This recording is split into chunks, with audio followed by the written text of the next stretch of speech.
Hi everyone. So I'm sitting in the salt room right now, and I'm going to do pranayama breathing exercise, which is just something that you can tap into at any point in time. When I do a pranayama class on Sundays at 5 when we get back from this, a lot of people will recognize some of the breaths. We're going to do 2 breaths, the Bastrika breath, which is a bellows breath. We're going to count it, because a lot of times if I tell you to focus a little bit more on your breath, you're going to kind of lessen the anxiety. It's not going to feel as scary anymore. And then I'm also going to show you the Koundalini 4-part breath. When we do that one, at the end there's a really special thing that we're going to do. We're going to just take a break in between both ones, so you can kind of really feel the difference after you do these particular exercises.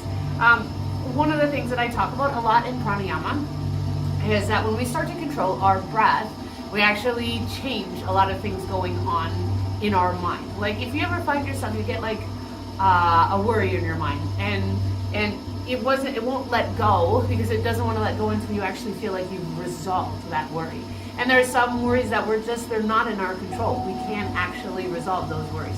And so one of the easiest ways to get the mind to stop doing that is to all of a sudden decide to take over control of your breathing.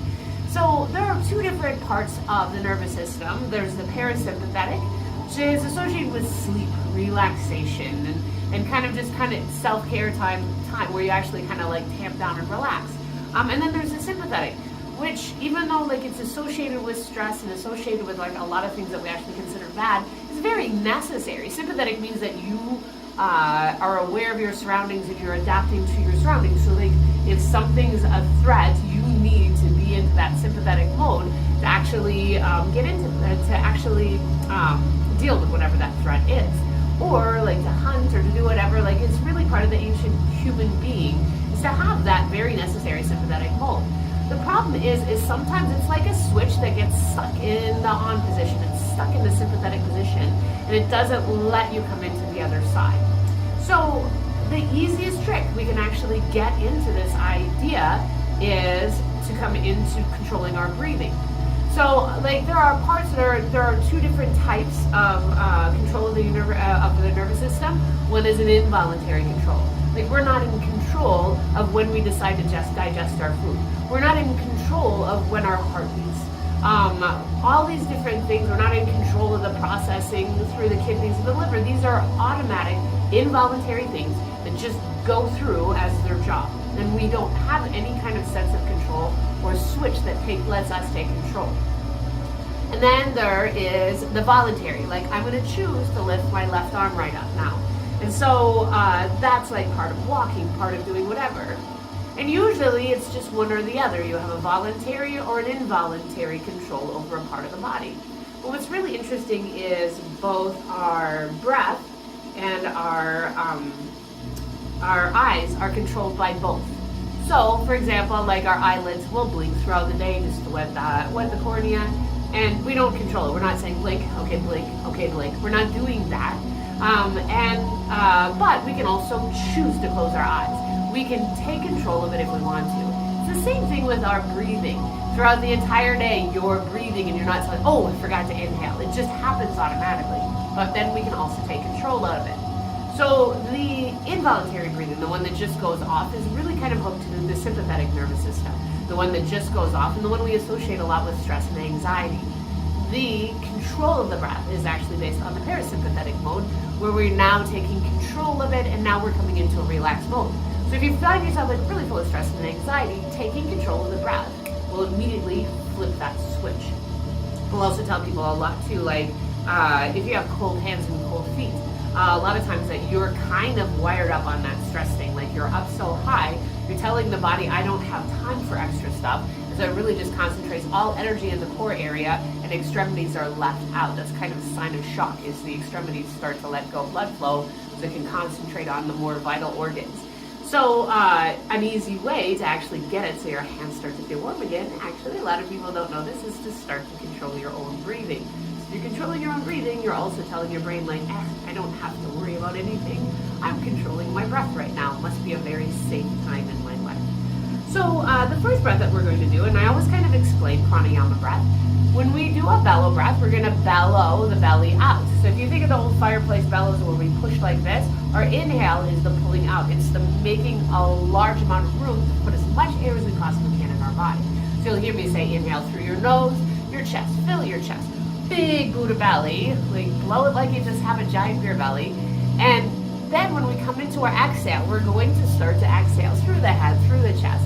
Then we start to really squeeze and tighten in. So I always tell people at the beginning of pranayama class, I want you to feel for the bottom of the rib cage. Engage the muscle that lifts up and underneath the rib cage. And that will actually help you to engage the muscle that's right underneath the diaphragm. We can start to push up some of that air to the bottom third of the lungs. So we squeeze up and under. This particular part is called the Uddiyana Bandha, the lock, Uddiyana lock. And then the bottom part coming all the way down to the root chakra is the Mula Bandha, and that is a lock. So we lock it, squeeze the belly button, lock it, and then we're squeezing. It's like taking a tube of toothpaste and like squeezing every last piece of toothpaste, a little bit of toothpaste out. So the inhale is to blow up, the exhale is to squeeze out when we do this. We try to inhale through the nose and exhale through the nose. That seals in the heat. So anytime you start to feel too hot, open your mouth and exhale through the mouth instead.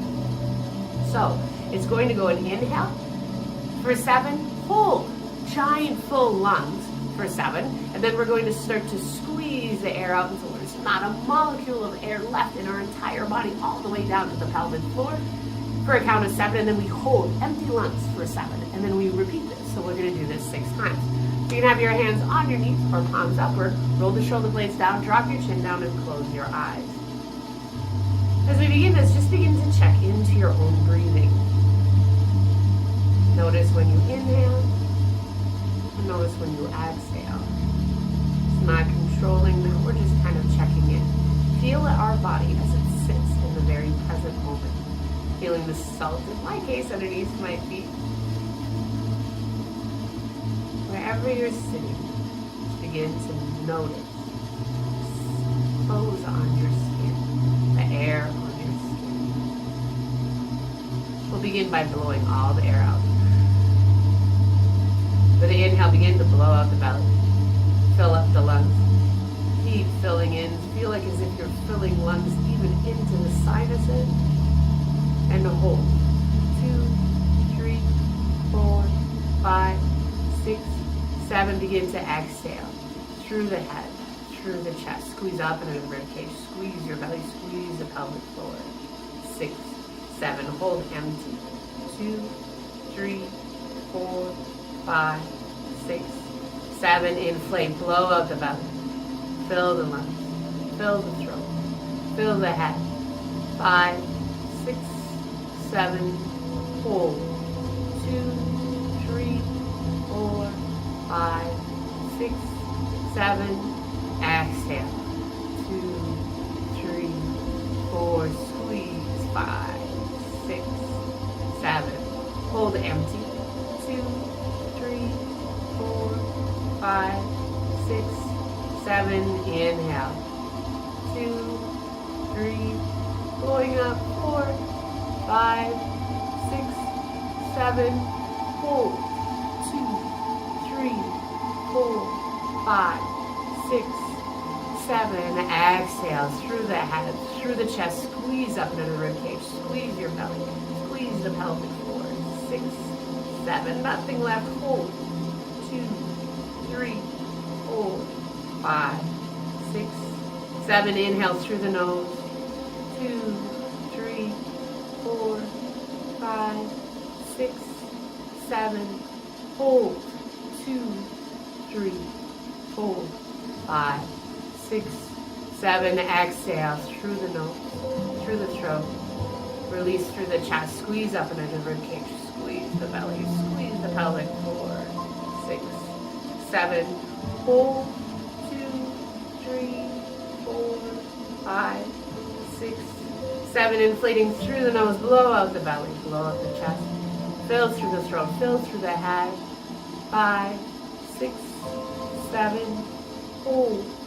2, 3, 4, 5, 6, 7. Begin deflating through the head Empty the lungs, squeeze up and under the ribcage, squeeze the belly, squeeze the pelvic floor. 6, 7, hold. 2, 3, 4, 5, 6, 7. Last one. Inhale, inflate the lungs. Inflate the belly. Fill the head. 6, 7. Hold full. 2, 3, 4, 5, 6, 7. Exhale through the nose, through the throat, through the chest. Squeeze up and under the ribcage. Squeeze the belly. Squeeze the pelvic floor. 6, 7. Hold empty. 2, 3, 4, 5, 6, 7. And just inflate. Last breath. Just hold. Begin to once again check with the body. Feel the mind as it is right now. Completely let go. Nothing is entering. Don't let any negativity in. Feel the emptiness and the calm that comes with that. We're ready to go ahead, open up your eyes. We're just going to take a couple minutes in between each breath. It's a good idea because then that way you can start to kind of normalize.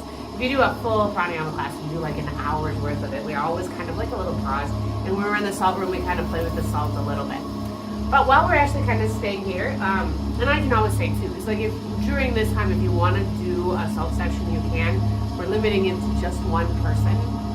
Basically come in here, you're by yourself, and then you exit. So you can even pay online, limit your exposure to everyone if you want to.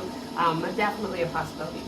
So the Koundalini 4-part breath, what we're doing is just kind of holding everything, ribcage to the shoulders, fairly still. So we watch for bouncing in the shoulders. If you're doing that, you might start to stretch the shoulders and the neck. So everything is kind of locked in here. Everything that's going to move is in the belly. But what we do is we're going to break our inhale into 4 parts. So we inhale 1, 2, 3, 4, exhale 1, 2, 3, 4. Inhale 1, 2, 3, 4, exhale 1, 2, 3, 4. And we break it up through the nose and then exhale through the nose. We're going to do that for a cycle of 7. What I want you to do is wherever you're at, so a little bit, wherever you're at, I want you to grab earth. So it's just the idea, like even if you're on your carpet, you just grab. The idea of grabbing the blessings that come from the earth, and then we're going to push out on the final 6 exhalation, love and kindness to whoever needs it, to everyone really, like for the whole world to heal. It's a beautiful practice that we do in this Koundalini breath. At the end, we do so much self-care and pulling into ourselves. At the end, we say, give all this goodness to other people. So here's what, so I'm going to demonstrate it before everyone closes their eyes. So it'll be an inhale.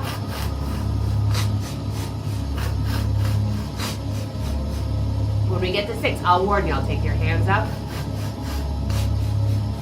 All right. And have some Kleenex. in Pranayama, we talk about like the body has energy channels called nadis. So we always say, when we're doing this one, we're blowing out forcefully through our nose. So we call it clearing the snotty. So just kind of relax, have the Kleenex ready, because sometimes this really gets stuff moving that you didn't even know was in there. All right, so we're going to start either palms up or palms down. Palms up will allow the shoulders to relax down a little bit more. Drop your chin down, and now close your eyes. Once again, we do just like we did before. Just begin to check in. Feel your body as it sits right here. We're going to begin the series by blowing all the air out. Begin, inhale. Inhale. Exhale. Inhale. Exhale. Inhale. Exhale. Inhale. Exhale. Grab the earth. Inhale. Exhale. Push your palms up. And now bring it down. Pause here. Eyes closed. Let the shoulders fall. We're going to repeat that cycle 3 times. And you can always check into it if you feel like you need a couple more times. You can stop the video and do another series. And again, we'll blow everything out. Inhale. Exhale. Inhale, blow up. Exhale, squeeze in. Inhale. Exhale. Inhale. Exhale. Inhale. Exhale. Inhale, grab earth. Exhale, push up. Hold. Keep sending that positivity out up to your own breathing. Really feel this. There's energy shooting out through the palm. And now drop the hands down. Palms down or palms up. Drop your chin down. Close your eyes.